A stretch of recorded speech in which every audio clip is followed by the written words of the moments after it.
नमस्कार दोस्तों, मैं doctor Amit Mittal, director Mittal hand micro surgery centre, senior consultant Santosh Durlabh ji hospital Jaipur. मैं आज आप लोगों के सामने कुछ ऐसे टॉपिक्स डिस्कस करूंगा जो कि इंडस्ट्रीज़ में जो लोग होते हैं, जो काम कर रहे होते हैं, जैसे कोई कारपेंटर जो कि फैक्ट्री में काम करते हैं, और या प्रिंटिंग मशीन में जो पेपर कटिंग मशीन है उनमें काम करते हैं, या जो भी हैवी लोडिंग मशीन्स होती हैं उनमें हाथों से कोई चीज़ सप्लाई कर रहे होते हैं, या कोई रिवॉल्विंग मशीन जैसे गेहूं की, आटा की, या जो भी सरसों की, ऐसी बहुत सारी मशीन से होती हैं, या फिर जो फार्मर्स होते हैं जो कि अपने चारा कटिंग मशीन्स, किसी भी इस टाइप की जो भी मशीन्स में जो भी आदमी काम कर रहा होता है, उस टाइप की मशीन से जो इंजरीज़ होती हैं उसके बारे में मैं आपके बताऊंगा कि वो कैसे होती हैं और वो हमारे पास कैसे आते हैं और क्यों लेट हो जाते हैं वो। तो ये जो लोग हैं जिनको जो अपने रूटीनली 10 साल से, 14 साल से, 15 साल से अपना काम कर रहे होते हैं, उनको इतने कॉन्फिडेंट हो चुके होते हैं अपने काम में कि उनको ऐसा लगता ही नहीं है कि उनको कभी चोट लगेगी। और जब किसी उनके आसपास के दोस्त को जो काम करते हुए चोट लग जाती है तो उस लेबर के ऊपर ही ये बता दिया जाता है कि वो लापरवाही के कारण हो गई, सर ये तो इतने टाइम से काम कर रहा था। तो ये चोट हमेशा एक उस दिन बैड लक होता है पेशेंट का, कि या लाइट चली जाती है और वो सोच रहा होता है कि हाँ ठीक हो जाएगा, और एकदम लाइट आ जाती है। ऐसे हमारे पास पेशेंट आते हैं, वो मतलब जो अलग अलग टाइप से बोलते हैं पेशेंट कि सर मैं इतने टाइम से काम कर रहा था, लाइट चली गई थी, फिर मैंने ऐसी सोचा क्लीन कर देता हूँ और फिर एकदम लाइट आ गई और उसमें मेरा हाथ घूम के अलग हो गया। कुछ लोग ऐसे बोलते हैं। कुछ लोग ये बोलते हैं कि मैं मशीन से काम कर रहा था या काट रहा था और वो स्लिप हो गई और एकदम उछल के इधर चली गई और कट गई मेरे पास। तो जब भी कुछ ऐसा चीज़ होती है तो सारे लोग हेल्प कर रहे होते हैं आसपास के उस पेशेंट के लिए, कि आसपास की, क्योंकि इमीडिएटली खून आ रहा होता है, पेशेंट को दर्द हो रहा होता है, हड्डी टूट गई होती है या हड्डी नहीं टूटी होती तो एक्सरे नॉर्मल आता है, तो वो कंफ्यूज होते हैं कि इसमें क्या करें। आसपास के हॉस्पिटल में वो ट्रीटमेंट ले लेते हैं और फिर वो दवाइयाँ खाकर, और फिर जब उनको बोला जाता है कि एक्सरसाइज करेंगे तो फिर बाद में उनको पता चलता है कि उनकी उंगलियां मुड़ नहीं रही हैं या टेढ़ी रह गई हैं या उंगलियां कट गई हैं, और उसके कारण उनका जो जॉब है जो करते हैं वो उसमें वो असमर्थ हो जाते हैं या नौकरी उनकी छूट जाती है। तो ये प्रॉब्लम जब हमारे पास पेशेंट लेट आते हैं हमारे पास, जैसे 4 महीने बाद हैं, 5 महीने बाद, उस टाइम कहते हैं कि सर हमें आपके बारे में पता नहीं था,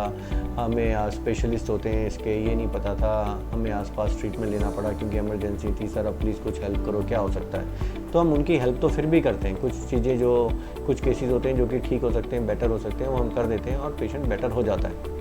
लेकिन ये इस उद्देश्य से वीडियो बनाया गया है कि जब ऐसी कोई चोट लगे तो इसके स्पेशल डॉक्टर होते हैं हाथों के, जो कि अपर लिम्ब सर्जरी, जो क्योंकि जो भी काम करते हैं लोग ज़्यादातर उनके हाथों में ही चोट लगती है। तो इन लोगों को स्पेशलिस्ट डॉक्टर से मिलना चाहिए और उस टाइम जो उनका बेस्ट ट्रीटमेंट हो सकता है वो हो पाएगा, और उनकी जो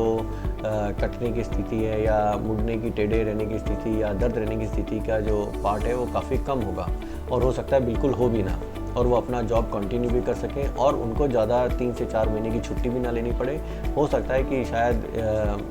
क्विकली 4-5 दिन बाद काम पे जाने लग जाएं, कम से कम करने नहीं लगे तो वहाँ पर देखने, मतलब अपने सोशली एकदम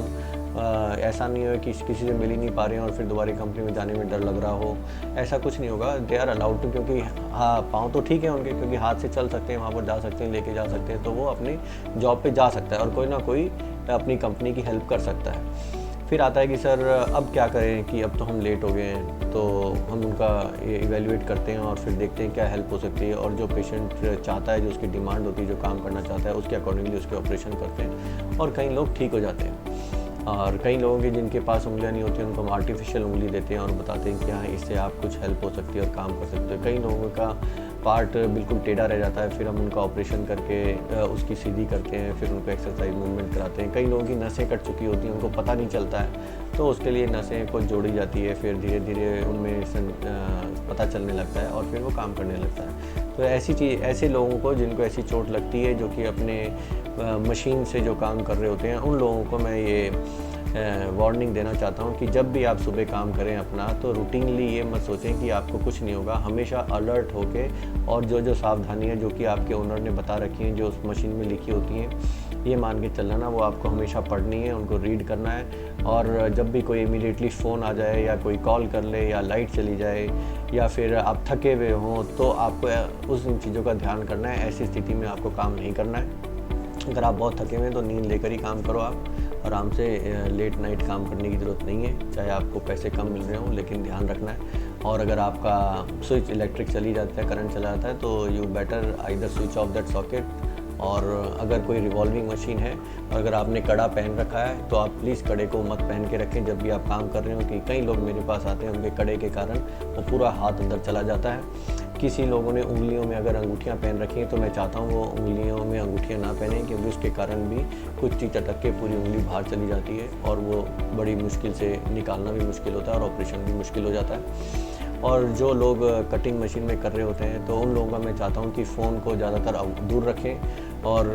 जो भी लोग हों उसमें वो एक क्या कहते हैं सावधानी से उसमें जो भी सेफ़ गार्ड्स होते हैं मशीन में उनको प्रॉपर्ली तरीके से रखें। और जो भी सफाई का पार्ट है, जब भी मशीन की सफाई करनी होती है, ऑयलिंग करनी होती है, तो सारे स्विच ऑफ करके करें। यही मैं आपको बोलना चाहता हूँ। और जब भी कोई ऐसी चोट लगे हाथों में तो उसके स्पेशल डॉक्टर होते हैं, हैंड माइक्रो सर्जन होते हैं।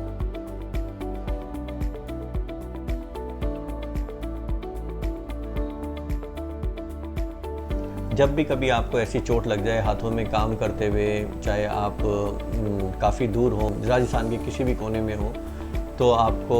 ऐसा नहीं है कि आप डॉक्टर से नहीं मिल सकते, इसमें इतनी जल्दी है। सिर्फ आपका काम होता है खून को रोकना, उसको टाइट ड्रेसिंग करके रोक लेते हैं और फिर उसके बाद आप सर्च करके या जैसे भी हैंड सर्जन, माइक्रो सर्जन, जो भी स्पेशलिस्ट डॉक्टर हैं आपके एरिया में, उनको सर्च कर सकते हैं। अगर आपको वो अवेलेबल नहीं है तो आप जयपुर आ सकते हैं। फ़ोन कर उनको इन्फॉर्मेशन होनी चाहिए आपके बारे में कि हाँ आपको ऐसी कोई चोट लगी है और ये इमरजेंसी है। अगर आपने इन्फॉर्म नहीं किया तो हो सकता है कि आपका ट्रीटमेंट लेट हो जाए और जो सावधानियाँ रखनी हो, जो आपको हम ड्यूरिंग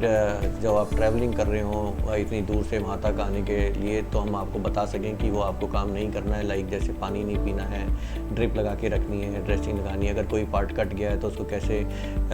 सेफ करना है, जैसे कैसे करना होता है, उसको एक क्लीन कपड़े में लपेट लेना होता है, फिर उसको एक पॉलीथीन में डाल लेना होता है, फिर एक आइस बॉक्स लेना होता है, उसमें पॉलीथीन रख लेनी होती है। तो ये सारी सावधानियाँ हम आपको ज़्यादातर रास्ते में बता देते हैं जिससे आप वो चीज़ गलतियाँ ना करें और हम आपका ब्लड टेस्ट लेकर आपका ऑपरेशन क्विकली कर पाएँ। तो ये चीज़ें हैं, इसलिए उन डॉक्टर को, हॉस्पिटल को पहले पता होना चाहिए